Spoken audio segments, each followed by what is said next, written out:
மாண்புமிகு பேரவைத் தலைவர்களே, மதுரை மாவட்டம் மேலூர், அரிட்டாப்பட்டி, நாய்க்கர்பட்டி உள்ளிட்ட பல சுற்றுவட்டார கிராமங்களில் டங்ஸ்டன் சுரங்கம் அமைப்பதற்கு மத்திய சுரங்கத்துறை உரிமை வழங்கியதால் அப்பகுதியில் பெரும் பதற்றம் நிலவுவதாகவும் இதன் காரணமாக மாண்புமிகு முதலமைச்சர் அவர்கள் மாண்புமிகு பாரத பிரதமர் அவர்களுக்கு 20/11/2024 அன்று கடிதம் எழுதியதாகவும் இந்த அரசின் செய்திக்குறிப்பில் தெரிவிக்கிறது.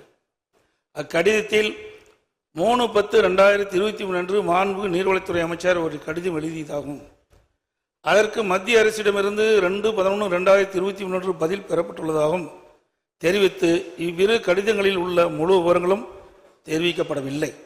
இதுவரைக்கும் 2 கடிதமே தெரிவிக்கல.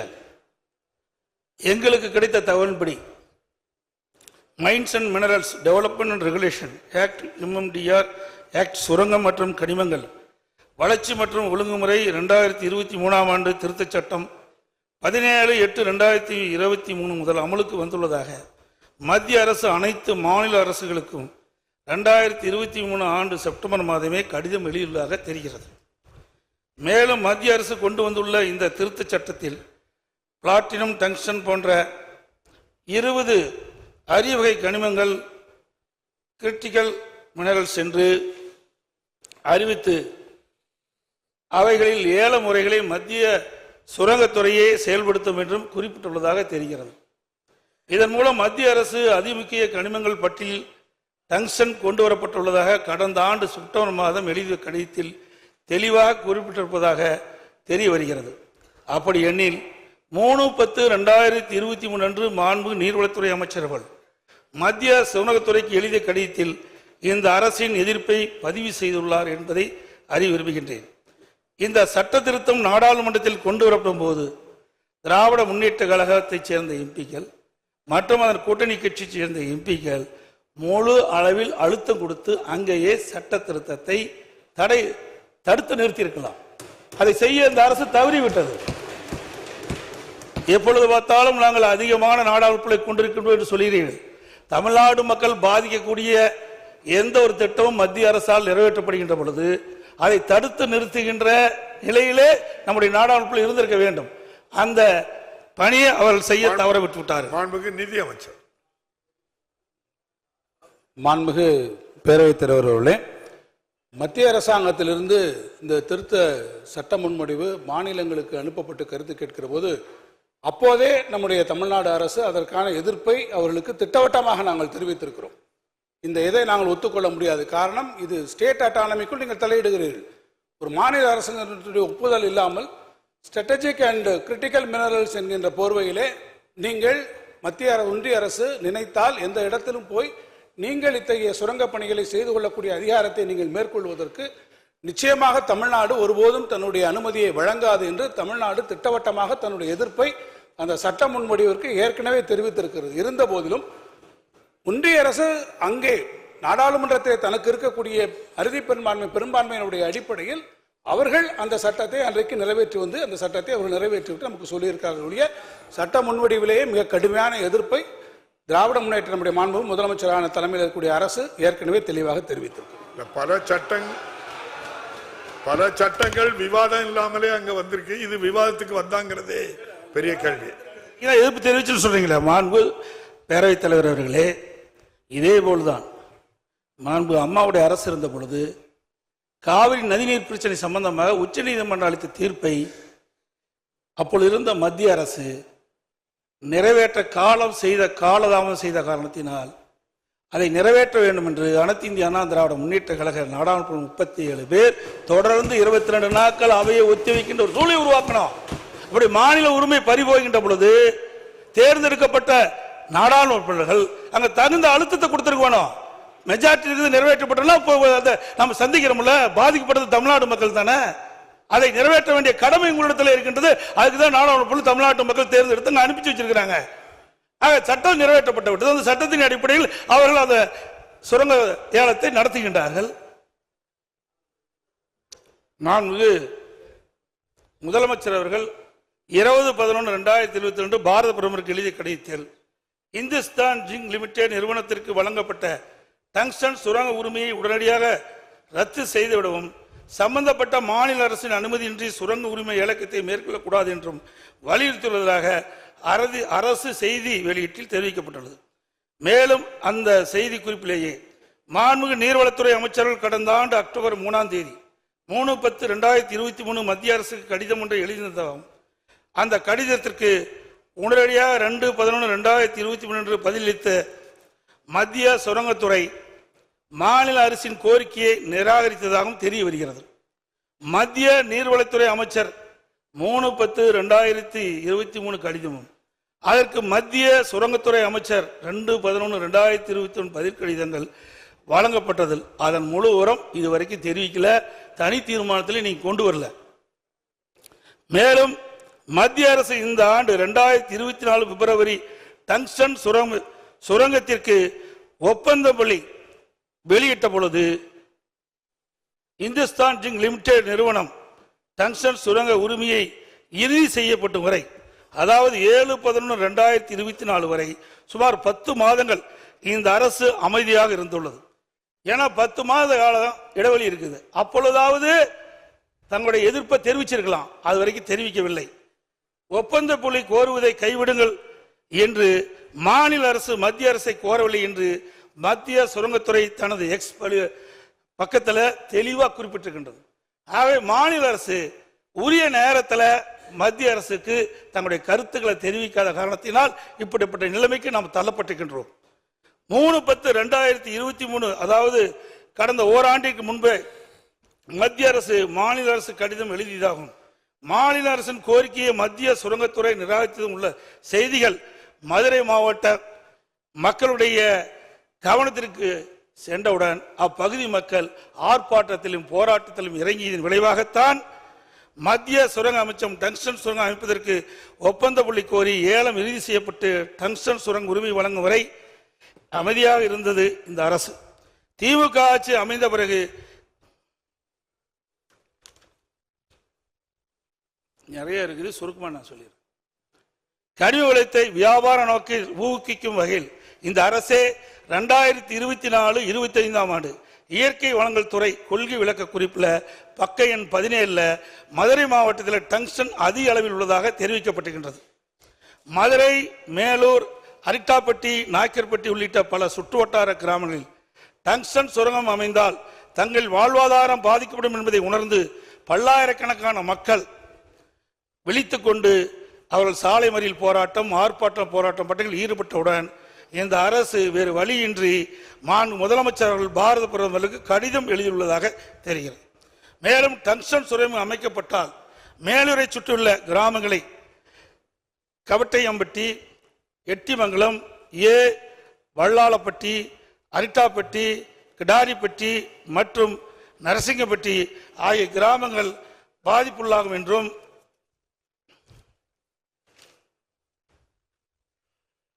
அவற்றில் அரிட்டாப்பட்டி ஒரு பல்லுயிர் பெருக்க வரலாற்று தலம் என்றும் இது குடவரை கோயில்கள், சிற்பங்கள், சமண சின்னங்கள், தமிழ் பிராமி எழுத்துக்கள் மற்றும் பஞ்சபாண்டவர் கல் படுக்கைகள் உள்ளிட்ட தொல்பொருள் நினைவு சின்னங்கள் பிரபலமானது என்று குறிப்பிட்டு தற்போது பிரதமருக்கு கடிதம் எழுதியுள்ளதாக சுரங்க ஏலம் விடப்பட்டிருக்கின்றது.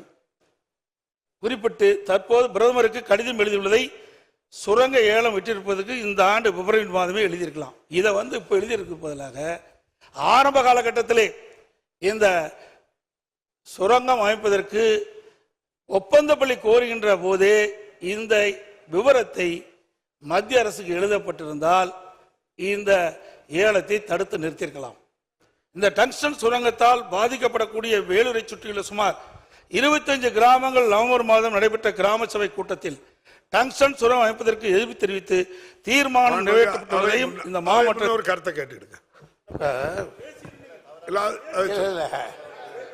சொல்லிட்டு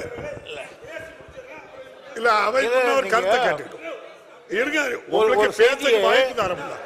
நீங்க எவ்வளவு முழு கருத்து ஒரு செய்தி அவங்க கருத்தையும் கேட்டு நீங்க பேச போறீங்க. அதாவது ஒரு செய்தியை திருப்பி திருப்பி தவறான செய்தி பதிவு செய்யறீங்க.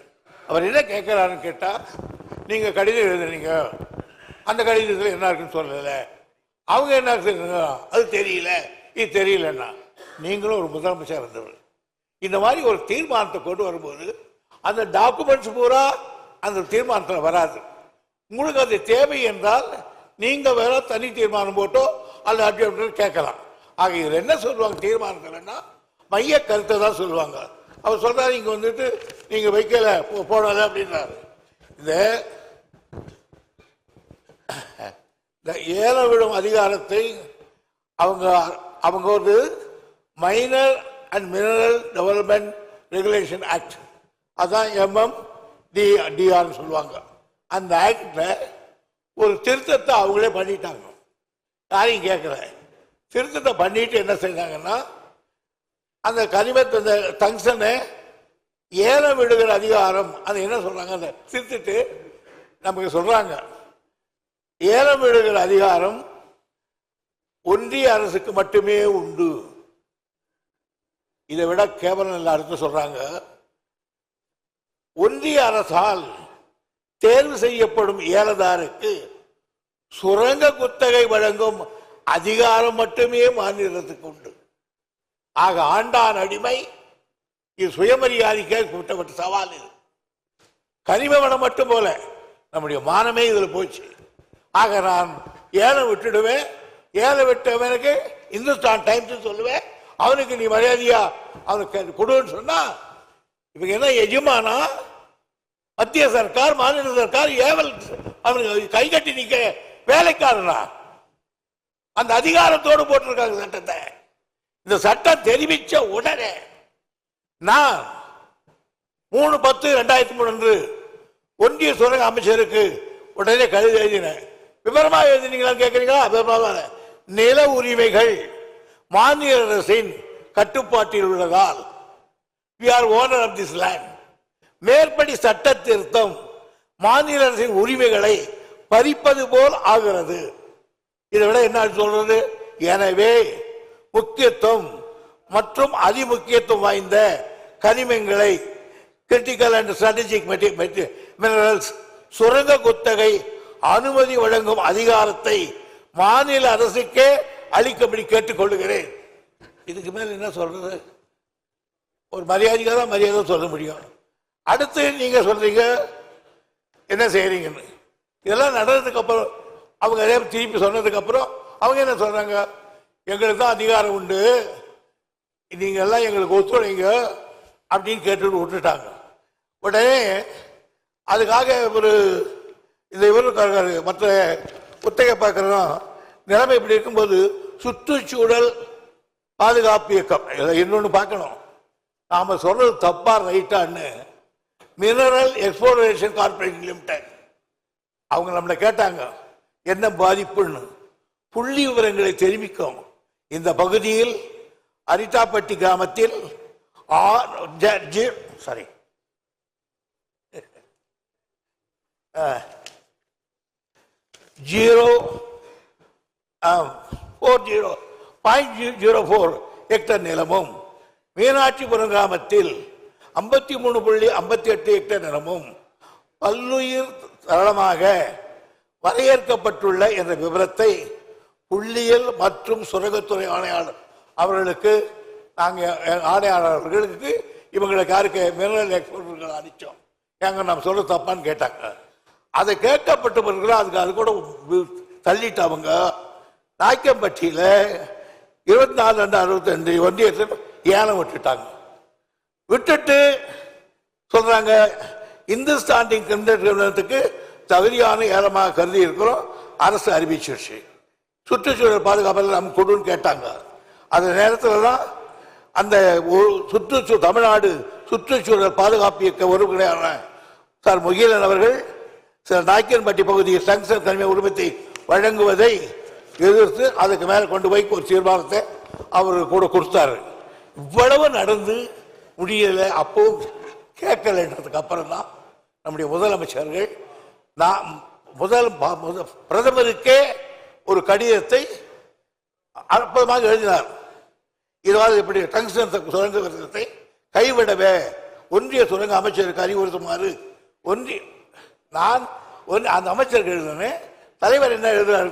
முதல்வர் என்ன பிரதமருக்கு எழுதுகிற கடிதத்தில் இந்த பகுதியிலே டங்ஸ்டன் சுரங்கத்தை திட்டத்தை கைவிட ஒன்றிய சுரங்க அமைச்சருக்கு அறிவுறுத்துமாறு மாண்புமிகு தமிழக முதல்வர் தனது 28/11/2004 கடிதத்தில் குறிப்பிட்டு பிரதமருக்கு கடிதம் எழுதினார். பிரதமரும் பேசாமட்டார். ஏன்? இந்துஸ்தான் லிமிடெட் வேதாந்தா பிரபாகரம் ஆகியனால நாங்க எல்லாத்தையும் செய்யாமல் நாங்க செய்திருவோம். நீங்களே என்ன பேச போறீங்க சொல்றீங்க? தெரிய வருகிறது. ஏன்னா உங்களுக்கு மெட்டீரியல் இல்லை, தெரிய வருகிறது. அதனால உங்களுக்கு தப்பா நான் சொல்லல. நீங்கள் முதலமைச்சர் இருந்துங்க, நிர்வாகத்தில் அப்படிதான் இருக்கும். ஒரு தீர்மானத்தை போடுவோம், அவ்வளவுதான். மாண்புமிகு எதிர்க்கட்சி தலைவர் அவர்கள், மாண்புமிகு பேரவைத் தலைவர்களே, ஒரு மூத்த உறுப்பினர் தன்னுடைய பேச்சில் நிறைய செர்ச்சுன்னு சொல்றாரு. நாங்க கேட்கறதை நீங்க கடிதம் எழுதியிருக்கிறீங்க, என்ன விவரம் எங்களுக்கு எப்படி தெரியும்? நீ சொன்னா தானே தெரியும். இப்பதான் நீங்க சொல்லி இருக்கிறீங்க, அதனால தெரிய வருதுன்னு நான் சொல்றேன். இதை நீ கிண்டல் அடிச்சு தீர்மானம் இப்பதானே வருது, இப்பதான் கடிதம். நாங்க அங்க இருந்த கடிதத்தை உங்களுக்கு கொண்டு அனுப்பணுமா? இல்ல அவங்க, அதாவது நீங்க சொன்னது அவங்க என்ன சொன்னா தெரிய வருகிறேன்னு தான் நீங்க சொல்ல முடியும். உங்களுக்கு கவனத்துக்கு நாங்க தரலங்கிறத அவை முன்னவர் தெளிவுபடுத்திட்டாங்க. எங்களை பேச விடுங்க பேரவைத் தலைவர்களே. பேரவைத் தலைவர்களே, தாங்கள் எழுதிய கடிதம் எங்களுக்கு எப்படி தெரியும்? நீங்கள் அதை வெளியிட்டு எங்களுக்கு தெரியும்.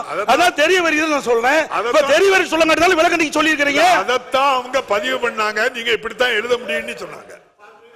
அவை எதிர்கட்சி தலைவர்கள் அனுபவமிக்கவர், முதலமைச்சர் இருந்தவர், அமைச்சராக இருந்தவர். நீங்க முதலமைச்சராக இருக்கும்போது மத்திய சர்க்காருக்கு எத்தனையோ கடிதங்கள் எழுதினீங்க.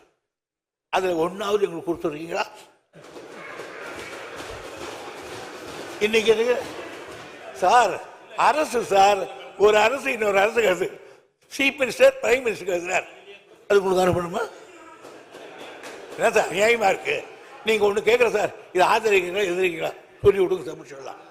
மாண்புமிகு முதலமைச்சர் அவர்கள், மாண்புமிகு முதலமைச்சர். மாண்புமிகு பேரவைத் தலைவர் அவர்களே, இங்கே எதிர்க்கட்சி தலைவர் அவர்கள் நாடாளுமன்றத்தில் உங்கள் உறுப்பினர் இருக்கிறாங்களா, இவ்வளவு பேர் இருக்கிறாங்க, இவ்வளவு பேர் இருக்கிறாங்கன்னு பெருமையாக பேசுறீங்களா, என்ன செஞ்சீங்க அப்படின்னு ஒரு கேள்வி கேட்டார். எங்களுடைய நாடாளுமன்ற உறுப்பினர்கள் நாடாளுமன்றத்தில் கடுமையாக எதிர்த்திருக்கிறார்கள்.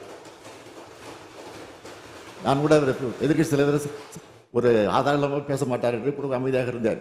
ஆனால் இப்பொழுது நான் விவரத்தை கேட்டு ஆதாரத்தோடு சொல்லுகிறேன். எங்களுடைய நாடாளுமன்ற உறுப்பினர்கள் கடுமையாக எதிர்த்திருக்கிறார்கள். அது மட்டுமல்ல, அங்கே போராட்டத்தில் ஈடுபட்ட நேரத்தில் அந்த மாவட்டத்தில் அமைச்சராக இருக்கக்கூடிய மூர்த்தி அவர்கள் நேரடியாக சென்று அவர்களுக்கு இந்த போராட்டத்தினுடைய தன்மையை பற்றி அறிந்து கொண்டு அதை நிறுத்துங்கள், உங்களுக்கு ஆதரவாக இந்த அரசு இருக்கும் என்று சொல்லி அதற்கு பிறகு முதலமைச்சரை கடிதம் எழுதியிருக்கிறார் என்ற விவரத்தையும் சொல்லி சட்டமன்றத்தில் இது போன்ற தீர்மானத்தை நான் கொண்டு வரப்போகிறோம் என்பதையும் அந்த போராட்டத்தில் ஈடுபட்டிருக்க சொல்லி அதற்கு பிறகுதான் இந்த தீர்மானம் வந்திருக்கிறது என்பதை நம்முடைய எதிர்க்கட்சி தலைவர்கள் புரிந்து கொள்ள வேண்டும் என்பதை தெரிவித்துக் கொள்கிறேன். மாண்புமிகு அவை முன்னவர், மாண்புமிகு எதிர்க்கட்சி தலைவர் கூட திமுக எதிர்க்கவில்லைன்னு சொல்ல, தெரிகிறது சொன்னார்.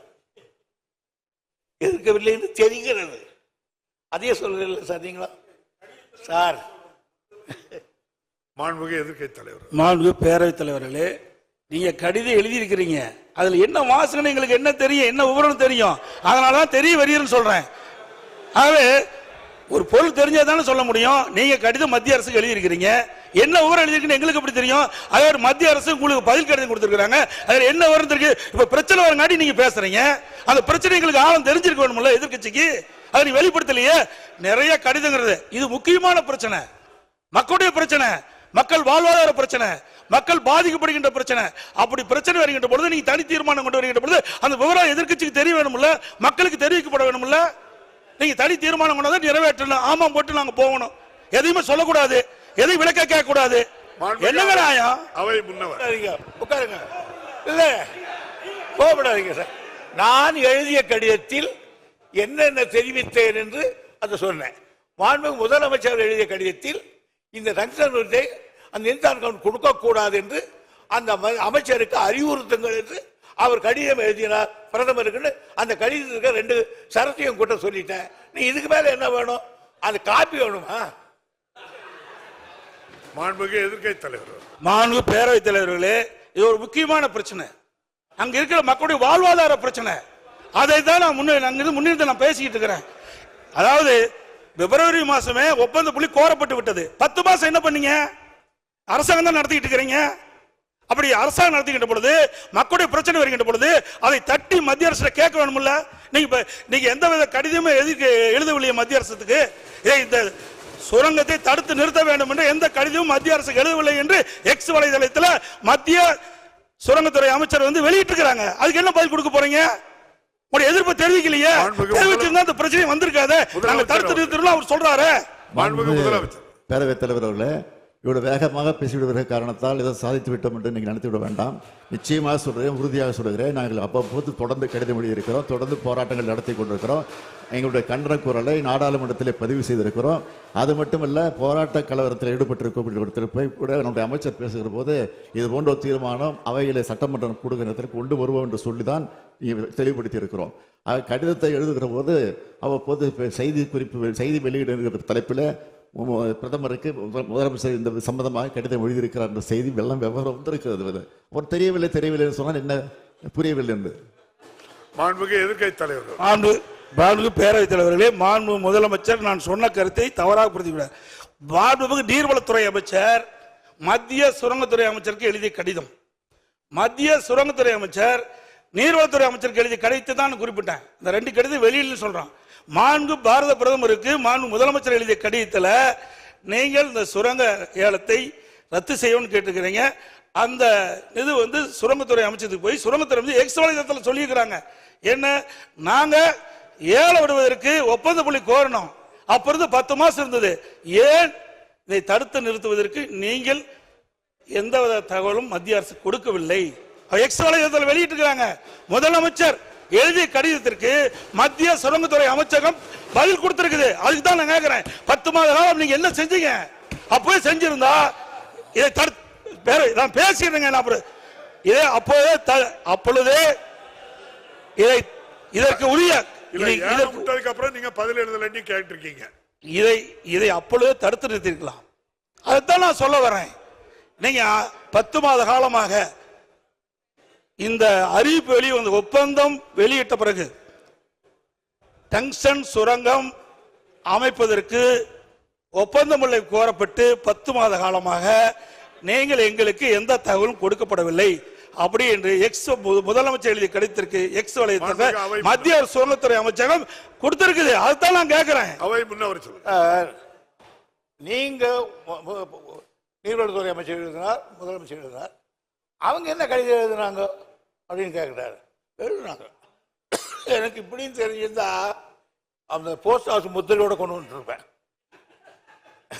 2/11/2023 அன்று ஒன்றிய சுரங்கத்துறை அமைச்சர் அளித்த பதிலில் உரிய சட்ட திருத்தங்களை மேற்கொண்ட பிறகு இந்த ஏலம் விடுவதாகவும் தேசிய அளவிலான தேவைகளை கருத்தில் கொண்டு மாநில அரசுகள் இந்த கொள்கைக்கு ஒத்துழைக்க வேண்டும் என்று குறிப்பிட்டிருந்தார். இல்லை என்றார்.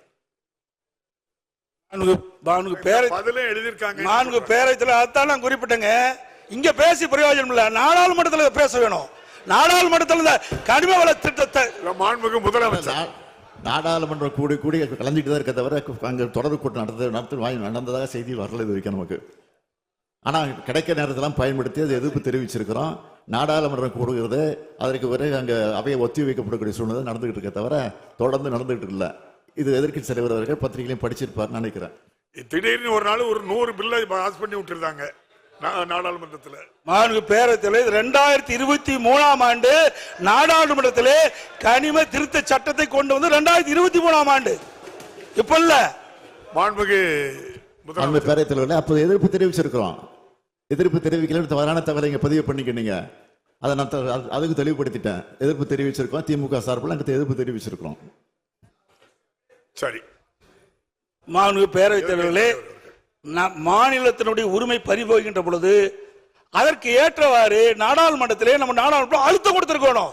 அவை ஒத்துழைக்கின்ற அளவிற்கு அழுத்தம் கொடுத்தா தான் அது நடக்கும். சட்டம் நிறைவேறியாச்சு. இப்ப சட்டம் நிறைவேறின பிறகு நீங்க தீர்மானம் கொண்டு வந்து என்ன செய்ய போறீங்க சொல்லுங்க. தீர்மானத்தை ஒரு முறை நிறைவேற்றுவோம். பண்ண முடியாது. முதலமைச்சர் சட்டம் நிறைவேறதுன்னா எங்களுடைய ஆதரவு நிறைவேறிச்சு. நாங்க எதிர்ப்பு தெரிவிச்சிருக்கிறோம். அது நாடாளுமன்றத்தில் பதிவாயிருக்கு. எப்படி நிறைவேறதுன்னா நாங்கள தடுத்துக்க முடியுமா? நாங்க மெஜாரிட்டி அவங்க இருக்கும்போது இப்படி பண்ண முடியும் சொல்லுங்க. நீங்களும் அங்க குரல் கொடுத்தோம் நாங்க சபையை நடத்த விடாம பண்ணு பல பேரும் சொல்லியிருக்கீங்க. அப்ப எல்லாம் சபை அவன் நிறைவேற்றும் தீர்மானத்தை தடுத்து நிறுத்திட்டீங்களா நீங்க சொல்லுங்க. மாண்புமிகு அவை முன்னவர் 2003 சட்டம் நிறைவேற்றாங்க. அது வரை நீ உடனே சொல்லியிருக்க வேண்டாமா? அட்டோன்ஸ் இமிடியட்லி 3/10/2003 அன்றே நான் அந்த மத்திய அரசு கடிதம் எழுதியிருக்கிறேன். ஆக நிறைவேற்றினாங்க, தெரிஞ்சது, கடிதம் எழுதணும். மாண்புமிகு எதிர்க்கட்சி தலைவர் அவர்கள். நான்கு பேரவைத் தலைவர்கள் அதை எதிர்க்கு நான் அதுதான் ஆரம்பத்திலே சொன்னேன். பிப்ரவரி 2024 பிப்ரவரி மாதம் டங்ஷன் சுரங்கம் அமைப்பதற்கு ஒப்பந்தம் கோரப்பட்டு 10 மாத காலமாக என்ன செஞ்சீங்க? எதுவுமே செய்யலையே. இப்ப எடுக்கிற நடவடிக்கை அப்பவே எடுத்திருந்தா இதை தடுத்து நிறுத்தி இருக்கலாம் நான் சொல்றேன். இல்ல அது மட்டும் இல்ல, ஒரு சட்டம் மத்திய அரசு கொண்டு வருகின்ற பொழுது மாநில உரிமை பாதிக்கப்படுகின்ற பொழுது அங்க அழுத்தம் கொடுத்தே ஆகணும். அதுக்கு தானே எம்பி போறாங்க. சும்மா நான் எழுத்தேன் நிறைவேறிட்டு அப்புறம் ஏன் கொண்டு வரீங்க? என்ன பிரயோஜனம்? முதலமைச்சர் பேரவைத் தலைவர்களே, அரசுடைய அலட்சியத்தால் இன்றைக்கு அவன் பகுதி மக்கள் பாதிக்கப்படுறாங்க. அதைத்தான் நான் சொல்றேன். அவை முன்னவர் அவர்கள். மாண்புமிகு எதிர்க்கட்சியை கொண்டு சொல்லுகிறேன். இது மாதிரி எதிர்த்தோம். நான் என் கடிதம் எழுதினேன், அவர் கடிதம் சுற்றுச்சூழல் எழுதினார். எதுக்கும் பணியாத காரணத்தால் தான் இந்த மன்றத்துக்கு இந்த மன்றமே இதை அந்த திட்டத்தை எதிர்க்கிறது, இந்த தீர்மானத்தை ஆதரிக்கிறதுன்னு கொண்டு வந்திருக்கோம். நீங்க இப்போ என்ன சொல்றீங்க? இந்த திட்டம் நமக்கு தேவையில்லாத ஒன்று தானே, சுரங்கம் வரக்கூடாது இல்லையா? அப்படின்னா தீர்மானத்தை ஆதரிங்க. இல்ல சுரங்கத்தை வேதாந்தா பக்கமோ நீங்களும் சேர்ந்துக்கிட்டா ஆதரிச்சுக்கோங்க. மாண்புமிகு எதிர்க்கட்சி தலைவர் அவர்கள். மாண்புமிகு பேரவைத் தலைவர்களே, இதுவரை அலட்சியமா இருந்துவிட்டு இப்படி பதில் சொல்வது சரியல்ல. ஏனென்றால் ஒரு அரசாங்கம் அவ்வப்போது விழித்துக் கொண்டு மக்களுக்கு பிரச்சனை ஏற்படும் தீர்த்து வைக்கணும். அலட்சியமாக இருந்தது சொல்றாரு. எந்த விதத்திலும் இந்த திமுக ஆட்சி அலட்சியமா இருந்தது இல்ல. பொது மக்களுடைய பிரச்சனையை பொறுத்தவரை நாங்கள் இது வரைக்கும் அலட்சியமா இருந்தது கிடையாது. அலட்சியமா இருந்தங்கிற அவை குறிப்பிலிருந்து நீக்கிறேன். அலட்சியம் வேண்டாம். 4 பேரவைத் தலைவர்களே, நீங்க அந்த ஆசனத்தை அலட்சியம் என்பது நான் தவறா சொல்லல. அலட்சியம் என்பது அது அன்பார்க்க. அதாவது எதுக்கு பேசுறீங்க? எதுக்கு தீர்மானங்களை எல்லாம் பேச விட்டுட்டு எதிர்கட்சி என்ற பிரதான எதிர்கட்சி என்ற முறையில் அரசு சரியான முறையில் நடவடிக்கை எடுத்திருந்தா ஆரம்ப காலகட்டத்தில் தடுத்திருக்கலாம் சொல்றேன். அதுதான் இத்தனை வரைக்கும் பேசிட்டு இருக்கிறேன். வேற என்னத்தை நாங்க சொல்றோம்? அது மட்டும் இல்ல, இதுல சில முக்கியம். முதலமைச்சர் இப்ப கடிதம் எழுதியிருக்கிறார். இது ஒப்பந்த புள்ளி விடுகின்ற பொழுதே கடிதம் எழுதியிருந்தா இது நிறுத்தப்பட்டிருக்கும். இரண்டாவது, முதலமைச்சர் பேரவைத் தலைவர்களே திரும்ப திரும்ப அதையே சொல்லிக் கொண்டிருக்கிறார். இல்ல ஒன்றிய அரசு இது விஷயத்துல ஏலம் விட்டு விட்டுவதாக சொல்லிக் கொண்டிருக்கிறார். இந்த அரசை பொறுத்தவரைகள் நிச்சயமாக சொல்கிறேன், ஏலம் விட்டாலும் சரி, நிச்சயமாக உறுதியாக இந்த அரசு அதற்குரிய அனுமதியை தருவதற்கான வாய்ப்பே கிடையாது. அதில் திட்டவட்டமாக இருக்கிறோம். இதுதான் முடிவு. மாண்புமிகு எதிர்க்கட்சி தலைவர் அவர்கள். என்னங்க அர்த்தம்? பேசக்கூடாதா? பேசுங்க. நீங்க மக்களுடைய பிரச்சனைங்க சட்டமன்றத்தில் பேசி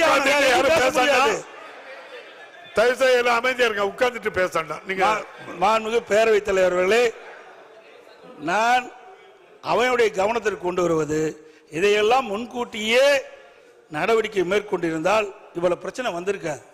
மக்களும் போராடி இருக்க மாட்டாங்க. அதைத்தான் அரசுடைய கவனத்துக்கு கொண்டு வர்றேன். அது மட்டும் இல்ல, மாண்புமிகு அவை முன்னவர், மாண்புமிகு எதிர்க்கட்சி தலைவர் உறக்கமா பேசுறாரு, நானும் பேசிடுவேன். ஏற்கனவே இந்த திட்டத்தை எல்லாம் நாங்கள் முயற்சி எடுத்து மத்திய சர்க்காருக்கு தெரிவித்து அவர்கள் ஆன காரணத்தால் தான் இந்த தீர்மானத்தை கொண்டு வந்திருக்கிறோம். ஒண்ணு ஜாதிக்கு படியல இப்படிதான் பேசி ஆகணும். வேற எப்படி பேச முடியும்? என்ன பேச முடியும்? உங்களுக்கு சரக்கு இருந்தால பேச முடியும். முதலமைச்சர் ஒன்றுக்கும் வார்த்தையெல்லாம் பயன்படுத்தாண்டா. அது நீங்க இப்படி பேசுற என்ன அர்த்தம்?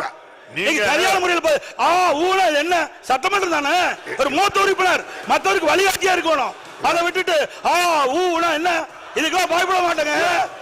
மக்களுடைய பிரச்சனை உயிரை கொடுத்தாலும் காப்பாற்றுவாங்க. நீங்களும் அதே வார்த்தை நடக்காது. நீங்க மாண்புமிகு அமைச்சர் மூர்த்தி அவர்கள் மாண்புமிகு பேரவைத் தலைவர் அவர்களே, இல்ல இல்ல இல்ல ஒண்ணுமே போகலைன்னா கிராம சபை கூட்டம் அமைச்சர் அதுல போராட்டத்துல கலந்துக்கிட்டு அவர் ஒரு கருத்து சொல்றாரு. மாண்புமிகு பேரவைத் தலைவர் அவர்களே, நிதானமா கருத்தை சொல்லுங்க. அரட்டாப்பட்டியில கிராம சபை கூட்டம் கூட்டும் போது நேரடியாக நானே சென்று இந்த ஒன்றிய அரசு ஏலம் விடுவதாக இருந்தாலும் ஒருபோதும் தமிழக அரசு அனுமதிக்காது. இதை ஒருபோதும் அனுமதிக்காதுன்னா அந்த சட்டமன்ற உறுப்பினர் என் கூட வந்திருந்தாரு, 2 ஒன்றிய சேர்மன் வந்திருந்தாரு. அந்த தீர்மான கிராம சபை கூட்டத்தில் அந்த தீர்மானம் நிறைவேற்றும் போது நானும் இருந்தோம். 4 நாள் கழிச்சு அந்த பகுதியில் இருக்கக்கூடிய விவசாய சங்கம், வணிகர் சங்கம் எல்லாரும் சேர்ந்து மேலூர் ஒரு மிகப்பெரிய ஆர்ப்பாட்டம். நீங்க எல்லாம் ஏடிஎம்கே நீங்க எல்லாம் சேர்ந்து ஒத்த கருத்து தானே? ஆமா, ஒத்த கருத்து தான். இல்ல அப்போது வரும்போது மேலூர்ல ஒரு 5000-6000 பேர் ஆர்ப்பாட்டம் நடக்கிற போது, பல கிராமங்கள் இருக்கும்போது அந்த ஆர்ப்பாட்டத்துல நான் கலந்துகிட்டேன். அவர் சட்டமன்ற உறுப்பினரும் கலந்துகிட்டாரு. எல்லாரும் கலந்துகிட்ட போது மாண்புமிகு முதலமைச்சர் அவர்கள் பிரதமருக்கு கடிதம் எழுதியிருக்கிறார், நிச்சயமாக இது வராது அப்படின்னு. வராதுகின்ற போது அந்த ஒட்டுமொத்த மக்களும் நீங்கள் அப்போது சட்டமன்ற உறுப்பினர் நீங்க சட்டமன்றத்தில் நம்ம பெரிய பிள்ளை அவர்கள் எங்களுடைய எதிர்கட்சி தலைவர் சட்டமன்றத்திலே தீர்மானம் கொண்டு வருவார்னு சொன்னார். உடனே நான் அந்த மைக்கை வாங்கி சட்டமன்ற உறுப்பினர் எதிர்கட்சி தலைவர் மட்டுமல்ல எங்களுடைய முதலமைச்சர் ஒட்டுமொத்தமாக அனைத்து தரப்பு மக்களுடைய சார்பாக, அனைத்து கட்சி சார்பாக அந்த தீர்மானத்தை அங்கே நிறைவேற்றுவார்னா அந்த கூட்டத்தில் கொண்டு வந்தேன். அதைத்தான் அந்த மக்கள் பூரா நீங்க சட்டமன்றத்தில் தீர்மானம் கொண்டு வருவோம்னாங்க. அப்படி தீர்மானம் கொண்டு வருவோம்னா எங்க முதலமைச்சர்கிட்ட சொல்லுவேன்னு சொன்னேன். உடனே கொண்டு வந்தாங்க. மக்கள் அதைத்தான் விரும்பினாங்க. மக்கள் ஒருபோதும் அங்க நாங்க ஒருபடி மண்ணை கூட அள்ள மாட்டோம்னு சொல்லி அங்க சொல்லிட்டு வந்தோம். அதே இதைத்தான் நாடாளுமன்றத்தில் மதுரையினுடைய நாடாளுமன்ற உறுப்பினர் தனி தீர்மானம் கொண்டு வந்து அங்க தனியா ஒரு கோரிக்கை கொண்டு வந்து அதையும் நாடாளுமன்றத்தில் பேசியிருக்காருன்றது வந்திருக்கு. எனவே அங்க மக்கள் எந்த பிரச்சனையும் இல்லைங்க, முதல்ல இருந்துச்சு. நாங்க தமிழ்நாடு சர்க்கார் உங்களுக்கு பாதுகாப்பா இருப்போம் உத்தரவாதத்தை தந்ததற்கு பின்னால் எங்கேயும் போராட்டம் இல்லை. அதை காப்பாற்றக்கூடிய அரசாக நம்முடைய முதலமைச்சர் இருக்கிறார். உங்களுக்கு என்றைக்கும் பாதுகாப்பு, கோயில்களையும் சரி விவசாயிகளையும் சரி அங்க இருக்கக்கூடிய மக்களையும் பாதுகாக்கக்கூடிய முதலமைச்சர் இருக்கிறார் என்ற உத்தரவாதத்தை தந்து வந்திருக்கிறோம். தடுத்து நிறுத்தி இருக்கிறோம். எல்லாமே இப்ப நீங்க சொல்ல வேண்டிய கருத்துக்கள் எல்லாம் பதிவு பண்ணிட்டீங்க. மாண்பு பேரவைத் தலைவர்களை இது ஆரம்ப காலகட்டத்திலேயே நடவடிக்கை எடுத்தலாம், தடுத்து நிறுத்திருக்கிறதா தான் சொல்றேன். என்ன ஓ என்ன கத்துறீங்க? பேரவைத் தலைவர்களே, மறுபடியும் எதிர்க்கட்சி ஆரம்ப காலகட்டத்திலிருந்து ஆரம்பத்துக்கு போயிட்டார். இப்போ நான் திரும்ப திரும்ப ஒரு ஒன்றை தெளிவாக சொல்கிறேன். நான் முதலமைச்சராக இருக்கிற வரையில் நிச்சயமாக ஒன்றிய அரசு இந்த திட்டத்தை கொண்டு வர முடியாது. அது வந்தால் அதை தடுத்தே தீர்வோம். அதான் திரும்ப திரும்ப சொல்றேன். நான் தமிழ்நாட்டினுடைய முதலமைச்சராக இருக்கிற வரையிலே இது நிச்சயமாக நாங்கள் அனுமதிக்க மாட்டோம். நன்றி. மாண்புமிகு எதிர்க்கட்சி தலைவர். மாண்பு பேரவைத் தலைவரை எதிர்க்கட்சி என்ற முறையில் எங்களுடைய மக்களுடைய பிரச்சனையை அரசுடைய கவனத்திற்கு கொண்டு வருவது எங்களுடைய கடமை. அந்த அடிப்படை தான் சொல்றேன். நீங்க அலட்சியமா இருந்த காரணத்தினால்தான் இவ்வளவு பிரச்சனை ஏற்பட்டிருக்குது. நீங்க முன்கூட்டியே சரியான முறையில் நடவடிக்கை எடுக்கப்பட்டிருந்தா அப்பொழுது இவ்வளவு பிரச்சனை வந்திருக்காதுதான் சொல்றேன். ஒண்ணு என்ன, எந்த இடத்துல கூட ஆளுங்கட்சி அதுக்கு சாதகமான ஒரு வார்த்தையை எழுதல, பேசல, அலட்சியமும் இல்ல. பார்லிமெண்ட்லயும் பேசிருக்காங்க. நீங்க என்ன நிறைய பேரவைத் தலைவரை நீங்க பதில் சொல்லிட்டீங்க. எல்லாம் மந்திரி சொல்ற பதில் நீங்களே சொல்லிட்டீங்க. பேசுறதையும் நான் சொல்லியிருக்கேன். அப்புறம் பிப்ரவரியிலும் தெளிவா பதிவு பண்ணிருக்கீங்க.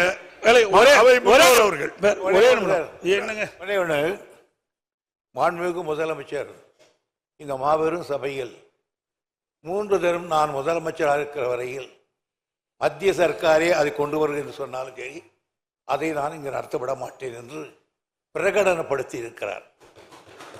இந்த பிரகடனத்துக்கு பிறகு கூட நீங்கள் சந்தேகிக்கிறீர்கள் என்று சொன்னால் இதை விட நீங்கள் வேதாந்தா அக்காவுக்கு நேரடியாக பேசிவிடலாம். மாண்புமிகு எதிர்க்கட்சி தலைவர், மாண்பு பேரவைத் தலைவரே, அந்த நிறுவனத்திற்கு ஆதாரமாக இருப்பது எங்களுக்கு அச்சம் ஏற்படும். நான் ஒரே ஒரு கேள்வி கேட்கிறேன். நீங்களும் ஒரு எதிர்க்கட்சி தலைவராக முதலமைச்சராக இருந்திருக்கீங்க. இப்போ பிரச்சனைகள் எல்லாம் மூடிக்கொண்டு நமக்கு வேண்டியது என்ன? அந்த திட்டத்தை இங்கே அனுமதிக்க கூடாது என்பதுதான் நம்ம திட்டம்.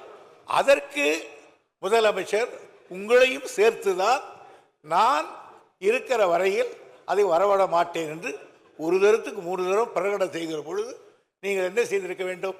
முதலமைச்சருடைய இந்த உறுதியை நம்பி நாங்கள் இந்த திட்டத்தை ஆதரிக்கிறோம் சொல்லியிருந்தால் அதுதான் பெருமையாக இருக்கும். அதான் பண்ண போறாங்க மாண்புமிகு முதலமைச்சர் அவர்கள். அவங்களுக்கு இது ஒண்ணு. மாண்புமிகு பேரவைத் தலைவர் அவர்களே, எதிர்க்கட்சி தலைவர் அவர்களை பொறுத்த வரைக்கும் அலட்சியப்படுத்தி விட்டு ஏன் காலதாமதம் என்று ஒரு கேள்வி கேட்டிருக்கிறார்.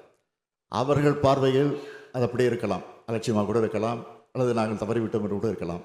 ஆனால் எங்களுடைய பார்வையை நாங்கள் அலட்சியப்படுத்தல. அவ்வப்போது நாங்கள் இந்த பிரச்சனை சுட்டி காட்டியிருக்கிறோம், கடிதங்கள் எழுதியிருக்கிறோம். அதனால தான் திரும்ப திரும்ப சொல்லுகிறேன், எந்த காரணத்தை கொண்டோ தமிழ்நாட்டுக்குள்ள அவர்கள் போடக்கூடிய இந்த திட்டம் நிச்சயம் வரக்கூடிய வாய்ப்பே இருக்காது. அதை தடுத்து நிறுத்துவோம். அப்படி ஒரு சூழல் வந்தால் அந்த பொறுப்பில் நான் இருக்க மாட்டேன், முதலமைச்சர் பொறுப்பு இருக்க மாட்டேன். அந்த தெளிவாக சொல்லிவிட்டேன். எனவே தயவு கூர்ந்து மீண்டும் மீண்டும் நான் கேட்டுக்கொள்கிறேன், எதிர்க்கட்சி தலைவரையும் சேர்த்து எதிர்க்கட்சியும் சேர்த்து நான் கேட்டுக்கொள்கிறேன். ஏற்கனவே எல்லா கட்சி தலைவர்களும் ஆதரித்து பேசியிருக்கிறார்கள். எனவே நீங்களும் அதை ஆதரித்து ஏகமனதாக நிறைவேற்றி தர வேண்டும் என்று நம்முடைய சபாநாயகர் மூலமாக உங்களை நான் பணிவோடு கேட்டுக்கொள்கிறேன். ஆதரிக்கும். மாண்புமிகு பேரவை முன்னவர் அவர்களின் தீர்மானம் பேரவையின் முடிவுக்கு விடப்படுகிறது. ஏற்போர் ஆம் என்க, மறுப்போர் இல்லை என்க. மறுப்போரே இல்லை என்று கருதுகிறேன். மறுப்போரே இல்லை. தீர்மானம் ஒரு மனதாக நிறைவேறியது.